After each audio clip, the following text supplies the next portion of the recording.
राधे राधे अथाह YouTube channel पर हम आपका स्वागत करते हैं। आप यदि हमसे सीधे जुड़ना चाहते हैं तो व्हाट्सएप, फेसबुक और यूट्यूब चैनल की लिंक नीचे डिस्क्रिप्शन बॉक्स में आपको मिल जाएगी। आइए आज की कहानी शीर्षक से आपको जोड़कर आज की एक बहुत ही सुंदर कहानी हम आपको बता रहे हैं, जिसका नाम है दुरात्मा से महात्मा। तो आइए प्रारंभ करते हैं। भीखा नाम का एक व्यक्ति था जिसमें किसी प्रकार की विद्या न थी, ऊपर से आलस और गरीबी के शिकार भी थे। कई कई दिन उनके घर चूल्हा नहीं जलता था। एक दिन गरीबी से तंग आकर आत्महत्या की ठान ली और पेड़ के नीचे बैठकर भगवान के लिए व्यंग भरे भाव निकालने लगा। कभी कहता कि तू मुझे पैदा ही न करता तो तेरी सृष्टि में कौन सी उजाड़ हो जाती, और यदि पैदा किया था तो खाने के लिए पेट भर देने में तेरे भंडारे में कौन सी कमी आ जाती। ऐसी कई बातें उसने भगवान को बोली। भगवान की प्रेरणा से एक महात्मा वहाँ से निकले।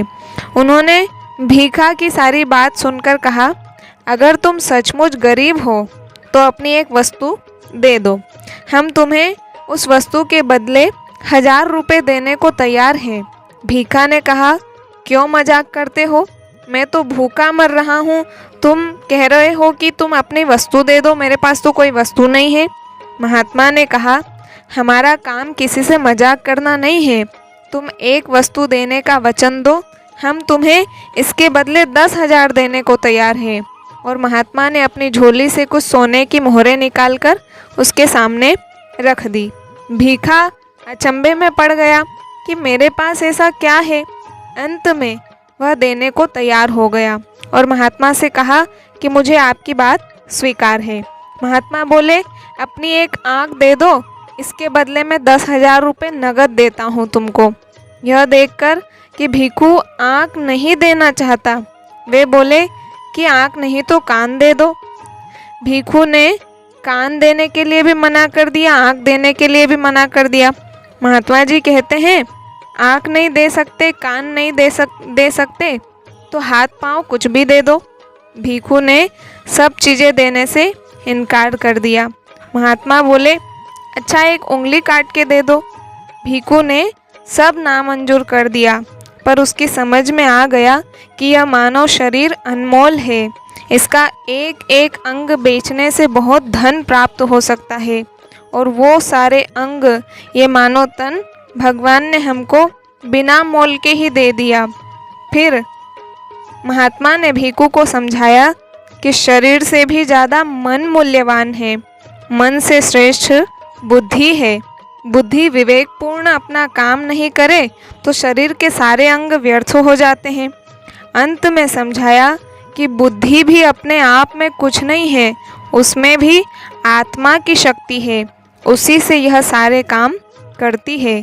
सारी सृष्टि भी आत्मा के ही सहारे है।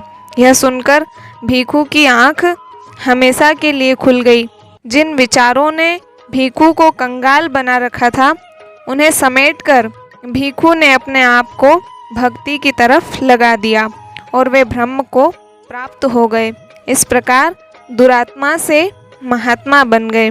बंधुओं, कहानी का सार सिर्फ इतना सा है कि हम भगवान के मंदिर में जब भी जाते हैं कुछ न कुछ मांगने ही जाते हैं, लेकिन कभी विचार कीजिएगा कि भगवान ने जो कुछ हमें बिना मांगे दिया, क्या हम उसके भी योग्य थे? और यदि योग्य नहीं थे, यदि लगे कि भगवान ने हम पर अनंत कृपा करी है, तो मंदिर में जा कर के सुबह से रोज़ भगवान को प्रणाम कर कर के 2 हाथ जोड़कर उनको धन्यवाद अवश्य दीजिएगा कि प्रभु आपने जो दिया उसके भी मैं लायक न था।